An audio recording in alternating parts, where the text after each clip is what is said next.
everyone, and welcome back to Empire Total War with the Pirate of Bralis mod. Last time around we did a custom battle, and I think we will continue with that.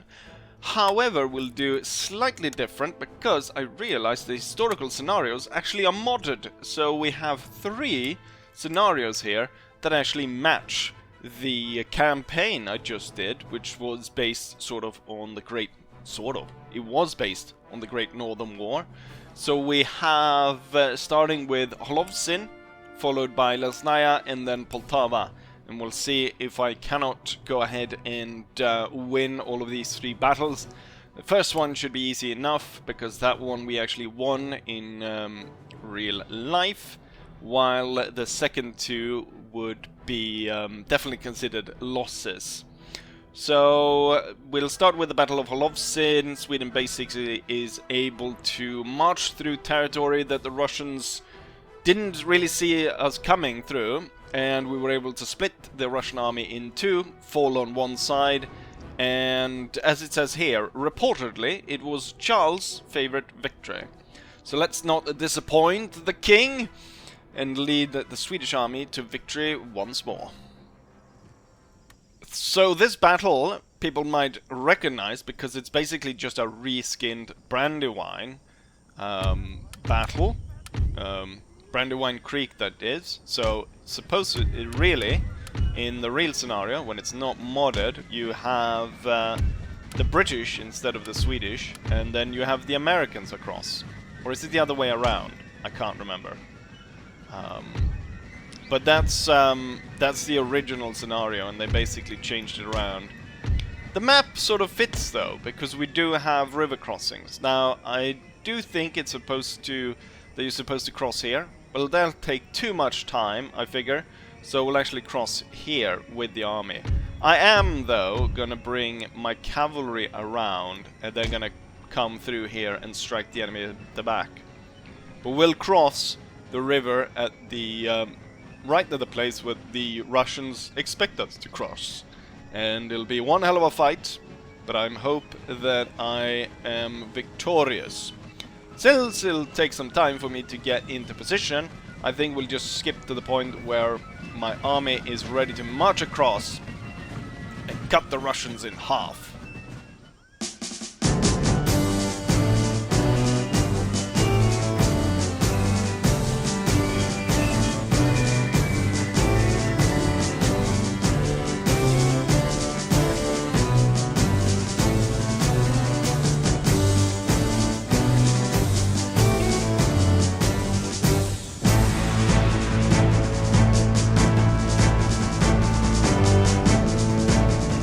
And here we are, now ready to cross the river crossing here. I note, though, that we have Russian cavalry storming forward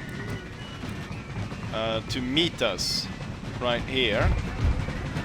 My battery is just about to set up. I've ordered the troops to run to position. And the Russian dragoons was slaughtered to the man. Although, no, one guy is actually getting away. But otherwise, the entire force was killed. Now, so the first line have all spent their bullets. I'm going to order forward second line. And they're going to fire by rank. And then we're going to have the pikes and the grenadiers ready right behind, so that we can force our way.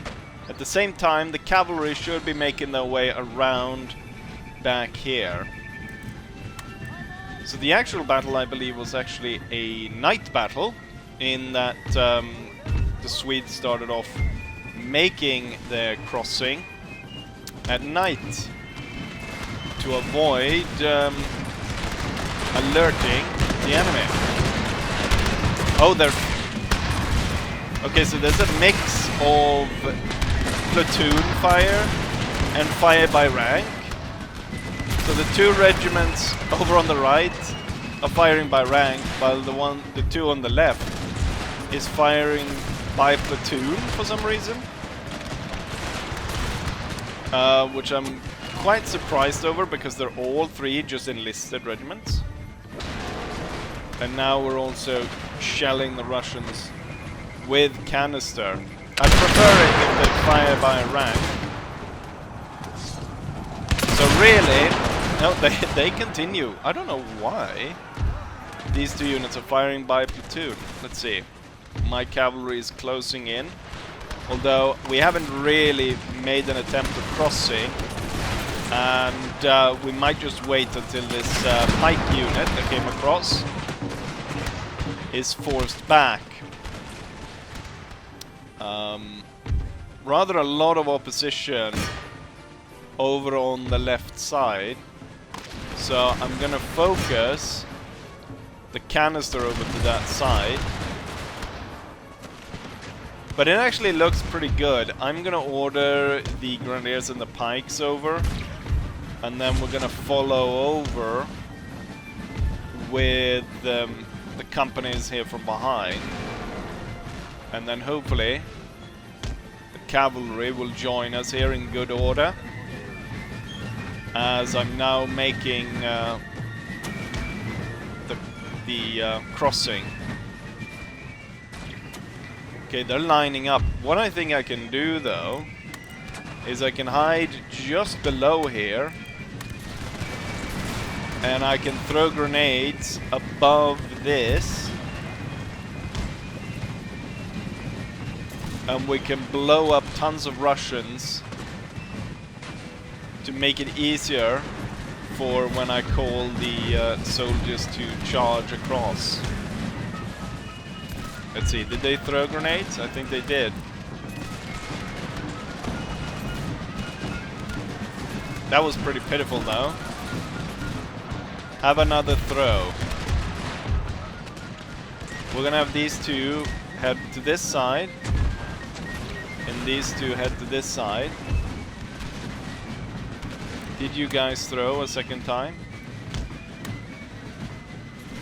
Because I figure I'm gonna have to need some canister or explosive shots being thrown here. Why are you so against throwing your hand grenades? Right, here we go. And I'm gonna bring these guys across. And it's probably time to hold fire with the canister. They've placed the spikes, but they've placed it facing the wrong direction. That's actually pikemen, so I should probably not aim for them. And then have the dragoons come across.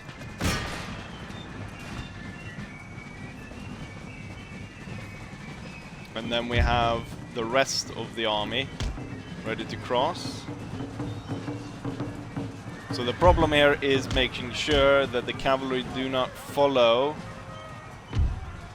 the enemy troops back across the spikes, because that is going to be a problem.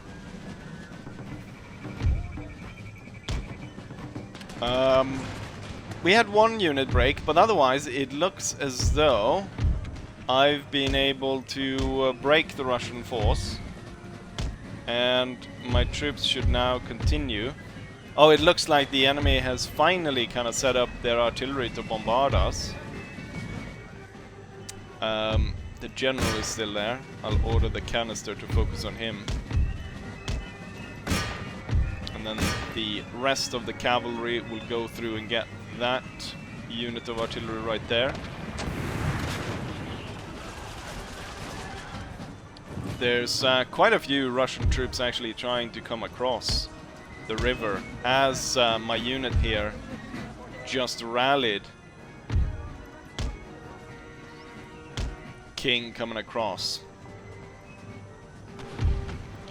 I think for the scenario it'd probably actually been more historically accurate or better if the king came on foot and he was actually in charge of one of the infantry units. So he would be there to cross the river right away with his men on foot, rather than being mounted as he is right now. Ordering the cavalry to chase the remainder of the enemy troops down. We have one unit that remains, a pike unit that decides to charge straight in to this enlisted regiment, and they're getting completely surrounded, and I hate to think what's gonna happen to this unit once they break, and they just broke. One unit managed to get away there. Right, but there we have it. It's the reskinned Brandywine as the Battle of Holowczyn. We have achieved exactly what we set out to do, namely destroy the Russian army. And I think we got a pretty good result, because I don't think a lot of these Russians are going to be able to get away here in the end of this battle.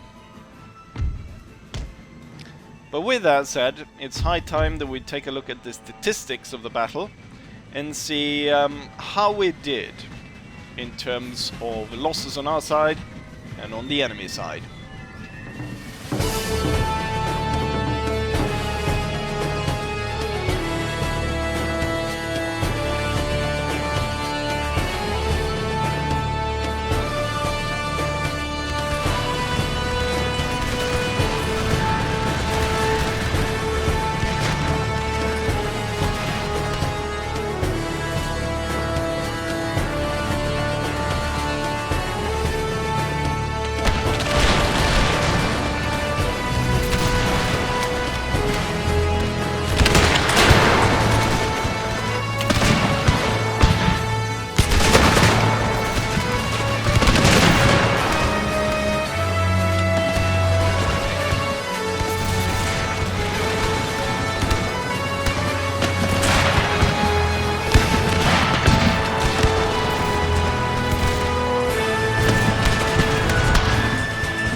And here we have the statistics. So we deployed 875 men, lost 93, and we killed 721. The enemy deployed 1032, lost 815, and killed 82. So we killed about, what, 11 of our own, while the enemy killed close to 100. Something like 90 men of their own. When it comes down to it, it's cavalry that's in top, because they were able to ride down a lot of enemies. Also, I note that I'm really happy with the fact that they didn't pursue the enemy back through the spikes, so we saved a lot of cavalry through that. Then the artillery did a lot. Those canisters were able to lay into the enemy and kill a lot of troops. And then we have the enlisted troops. The one unit that lost the most was one enlisted unit that lost 22 men out of 80 deployed. Very good, and so far so good. Now, though, from here on out, we'll be playing two battles that Sweden lost historically, so it might very well get harder at this point. With that said, though, this will be the end of this video, and I'll say as I always say, hopefully you guys enjoyed it, and hopefully I'll see you guys for the next one. Bye.